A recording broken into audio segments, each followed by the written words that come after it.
period of restraint is over. North Korea fired ballistic missile after 75 days of silence. Many U.S. political figures mentioned the word war for the past few days, saying that although they hope to avoid it, but the possibility still remains. Washington also called on China to cut off the oil to North Korea, but Beijing has shown little will to comply. Meanwhile, Russia accused the United States of deliberately provoking North Korea toward radical actions, and the U.S. is responsible for the situation. North Korea again put the whole world into a state of turmoil.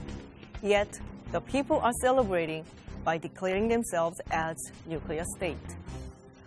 With any hope of dialogue seemingly lost, it begs the question, where is the world headed? We'll discuss that and more on this episode of Peninsula 24.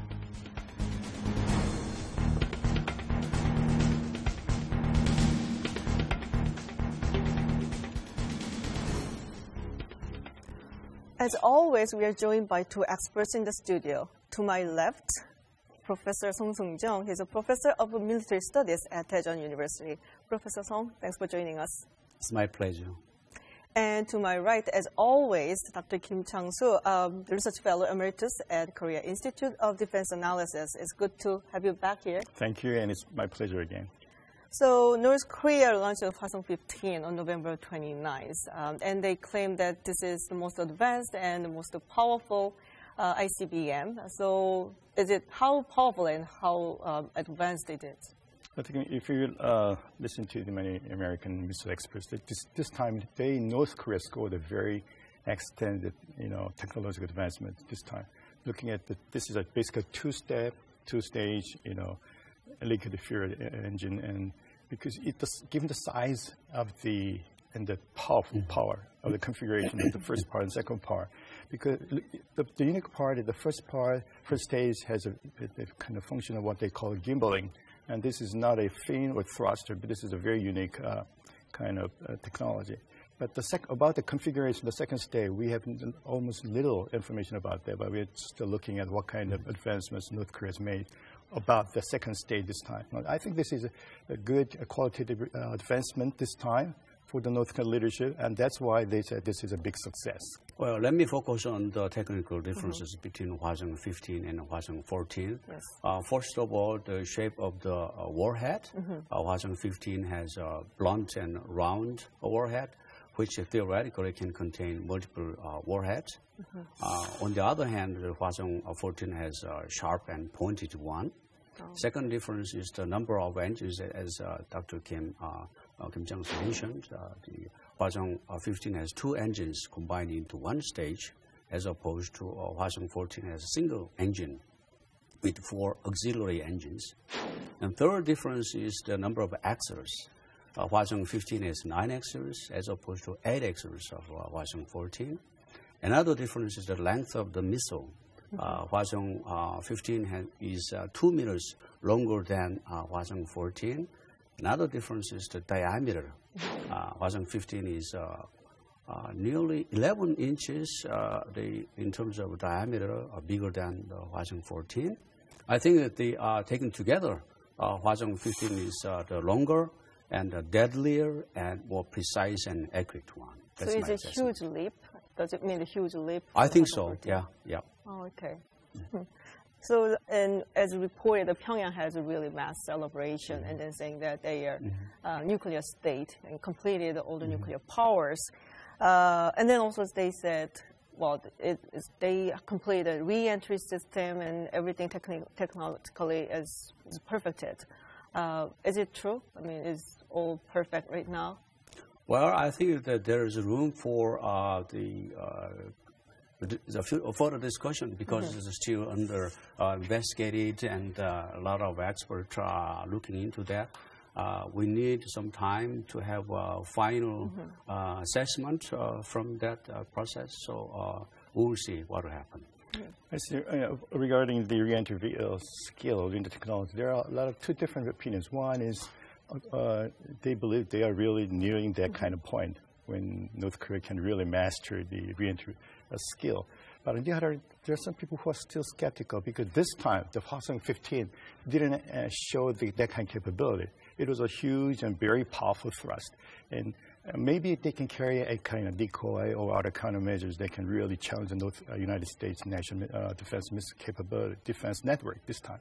But they have not shown this particular skill yet, because it is very difficult. So my speculation is this time they fired the Hwasong-15, but next time they're going to fire some other missile that can really show that the reentry in a skill, and maybe after 2 or 3 more tests by the North Korean leadership. Well, North Korea itself is claiming that they perfected, and it is, kind of completed the full nuclear force. They themselves are saying that. So why is that so? I mean, isn't a political reason to drawing the United States to the negotiation table or something like that? I think that the ultimate goal for North Korea by test firing is that they already they reached the final stage of the completing the ICBM tipped with nuclear weapons. I think that's why they have a big celebration and singing and dancing and drinking and so on. I think they have every reason to celebrate themselves with great victory, and they claim that they became a de facto nuclear power statehood. I think that they are trying to send double messages. On one hand, that the North Korea can strike any major cities of North Korea, including Washington, D.C. and L.A. and whatever.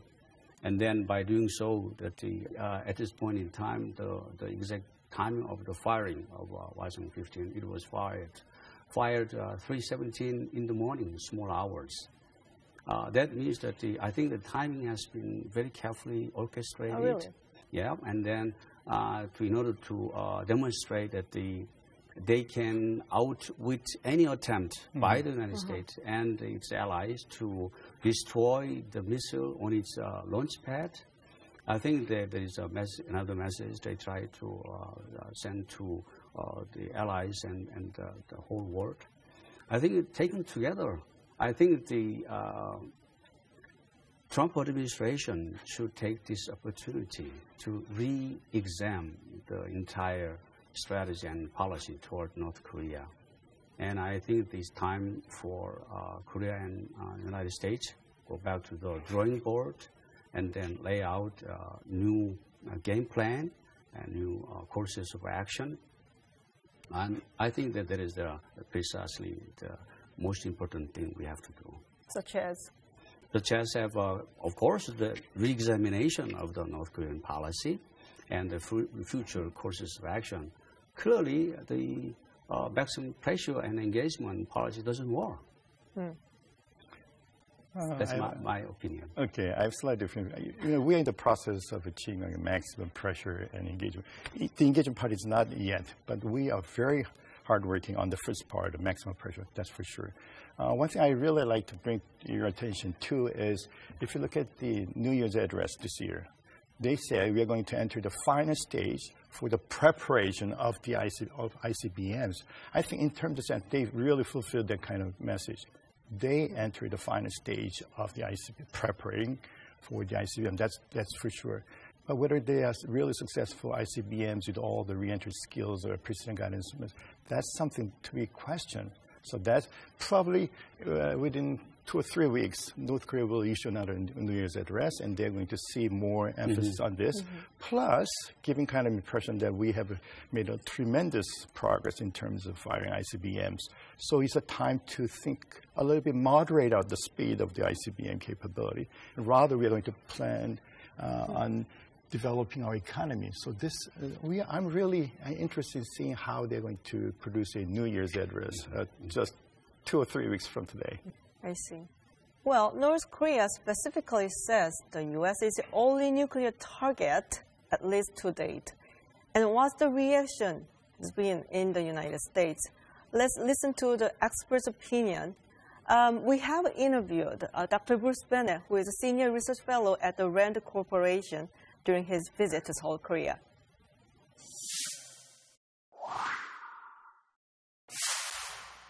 Well, we don't know for sure what a Hwasong-15 is, but from what we can tell, it looks like it can range to the United States, potentially deliver a nuclear weapon to the United States.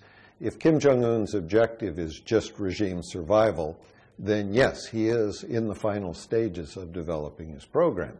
But if his intent is instead to someday conquer South Korea or to coerce South Korea, then he will likely continue developing his systems like he has been in the recent years. I think the answer is that it's a question of, is this war or peace, or is it a question of when do you have to fight the war with North Korea?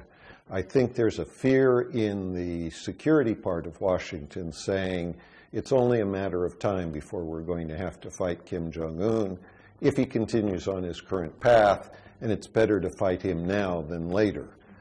So it's a matter of, is Kim Jong-un willing to compromise, or do we have to fight with him sooner or later? Well, let's start with Kim Jong-un is not going to survive for another 100 years. I don't think the country can under the sanctions environment. Look, China is becoming increasingly unhappy with North Korea. Gradually, China is putting more and more pressure on North Korea. I think we've got a period of time of 5 to 10 years in which North Korea is going to have to make fundamental choices about the future. The problem we face right now is it is building nuclear weapons and missile capability pretty fast, and we want to be very careful about that. So the 5 to 10 year period is the period of time in which both for North Korea it's critical, but also for us it is critical. Can we really significantly restrict the trade to North Korea? To some extent, yes, but it really depends upon China and a Chinese decision. The Chinese have been unwilling to go too far because they're afraid they'll cause the regime to collapse, and they don't want the chaos in the region that that would lead to. Just a couple of weeks ago, the former North Korean deputy ambassador in Britain was in the United States saying far more than military attacks, information operations against North Korea are likely to cause change and to get the effects we want. And so I think there are other actions we have available to add to the effect of the economic sanctions that are really critical to the future. So what do you think about Dr. Bruce Bennett's opinion? I paid much attention with regard to the war story. Mm-hmm. I think the Washington looks very nervous about the possibility of war. What Dr. Bennett said was that the logic of better now than later, that is the logic of preemptive or preventive mm-hmm. strike. I'm afraid that too many Americans, including the general public, are complacent about going to war with North Korea. For example, the Senator Lindsey Graham said that we are headed toward the war unless things don't change, and President Trump said that we will totally destroy North Korea. And then the National Security Advisor McMaster said that we are inching closer to war with every passing day.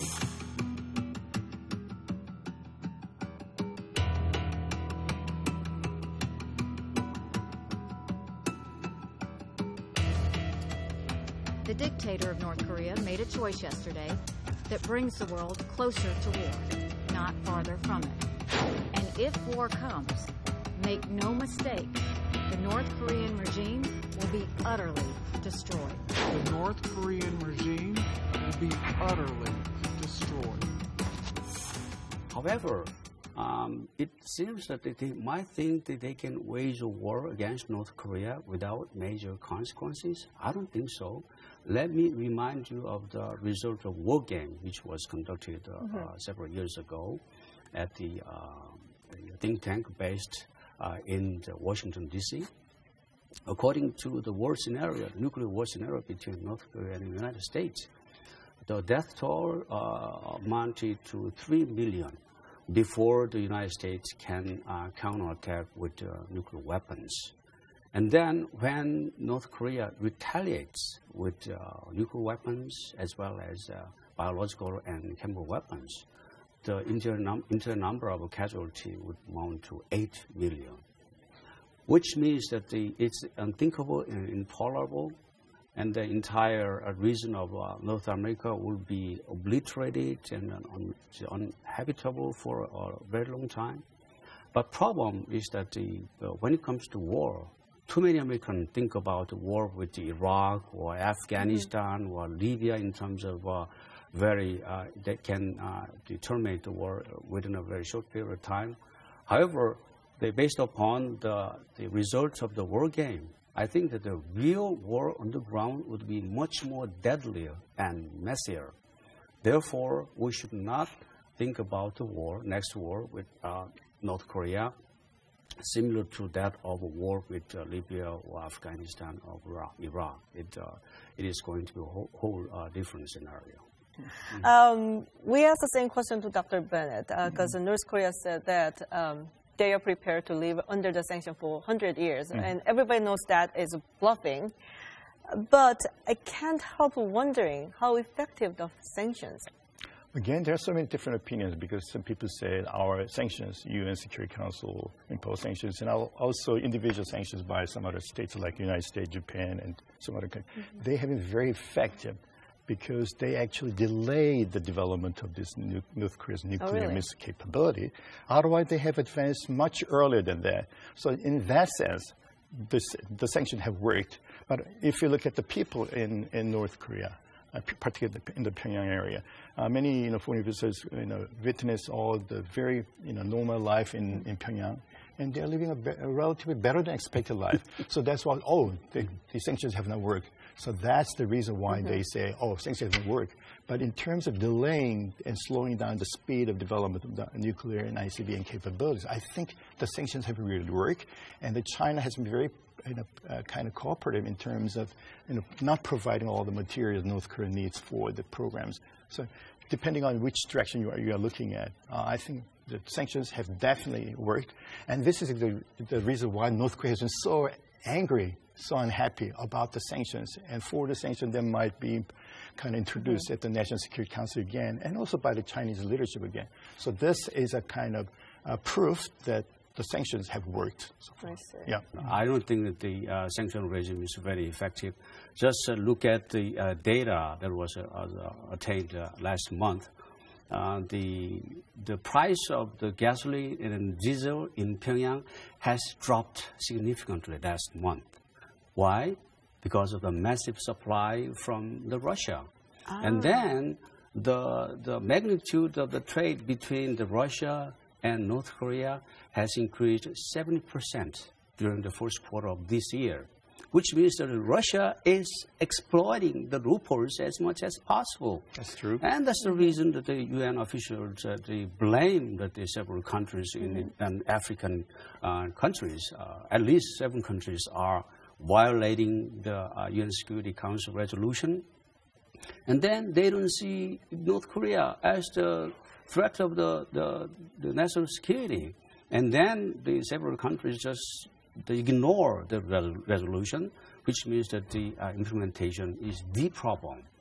And look at how long the North Korea has been under the sanction of the United Nations. From the 2006, more than the 1 decade, the North Korea has been under the UN sanction. But the fact of the matter is that the nuclear and the missile program has been improved as opposed to degraded or dismantled, which means that the effectiveness of the sanction is questionable. And respect to your question with regard to China, I think we have to be very careful as far as China is concerned. When China cut off the oil supply to North Korea briefly, and then North Korea was forced to come back to the negotiation table. In 2003, China actually stopped the oil to North Korea. Soon after, North Korea came to the table. We need China to do more. But past is past. From my opinion, I think those days will not come very soon. Just look at what the President Xi Jinping did right after the 19th Party Congress. He went to the new command center, which is a very important military facility. He visited there in uniform. And he said that by 2050, he will make the PLA, the People's Liberation Army, the #1 in the world. In order to do so, you have to surpass the #1 military today, the United States military. And then another the thing is that the strategic goal of China in the long run is to drive the influence of the United States from the Northeast Asia, including Korean Peninsula. That's true. And then just look at what the Kim Jong-un regime is trying to do in their pursuit to missile and nuclear program. They are trying to drive out the USFK from Korean Peninsula and dismantle the U.S. alliance. Just look at two strategic objectives. They are just the same.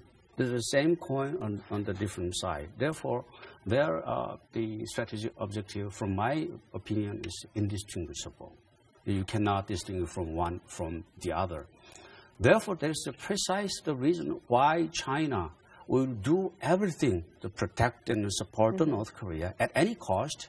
Therefore, at this point in time, we should not take China as a subcontractor of the United States for the outsourcing for the security matters. Therefore, we have to lower the level of expectation. Otherwise, we'll be deeply disappointed and frustrated. Well, I think it's not us to think China as a subcontractor of the United States. I think it's the President Trump. Actually, who thinks a subcontractor of the United States and then getting the order from the U.S. and cutting off the oil and everything to North Korea. So is it U.S. confusion, right? My point is that we should not rely too much upon China to fix the problem of North Korea. That's my point. So the final question is, what's the next? What will be the next North Korea's provocation? I think that we need to think about the concept of the nuclear shadow being cast by North Korea. Just think about what happened 7 years ago in China naval vessel in Yeonpyeong Island. I think that, from my perspective, that was a sneak preview about what will happen if North Korea becomes the true nuclear power. And that is the stability and instability paradox proposed by Glenn Snyder. When the nuclear capabilities are canceled out, the remaining factor would be the conventional, the military capabilities. Despite that the U.S. conventional capabilities much stronger than that of North Korea, we are in a position of being threatened over and over. That's precisely the reason why the South Koreans are under a hostage situation from North Korea. We have been under a hostage situation for a very long time. And then we have to be very careful about what is going to happen next. Unless we have our self-defense capabilities with every means possible, we'll be in deep trouble. I think they might do some extra test firing. This time there was a very huge rockets, but that also it fired at a lofty angle. Someday they're going to fire in at a standard angle so that they can really prove the re-entry skill, which has not been kind of verified yet. So that might be the next steps.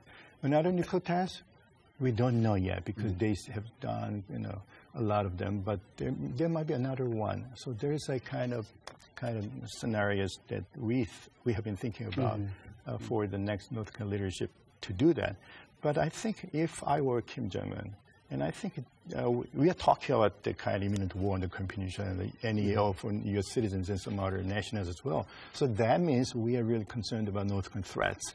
So North Korea might take this kind of opportunity to kind of sit back and think about, okay, we have made a tremendous impact on those hostile countries like United States, South Korea. So we are this much capable. So if I were Kim Jong-un, he might make a kind of concessionary gesture. Okay, we are this much capable. Okay, whether you are going to recognize us as a kind of nuclear powers or non-nuclear weapon state or not, we're going to wait So there's a lot of question marks still waiting for us. But quite honestly, I was a little bit baffled by the comment from the Unification Department. The spokesperson said that North Korea has not crossed the red line yet. They don't have to say that because from my perspective, North Korea has crossed the red line long time ago. The people in Korea, and also many people around the world, may think that the Korean government is too ready to defend and condone the provocation of North Korea. It's not going to be a very helpful sign to the work. I see. Well, thank you, Professor Song, and thank you, Dr. Kim. It was a very lively and insightful discussion. And thank you all for staying with us. We'll be back next week with the latest updates on the Korean Peninsula. Till then, take care.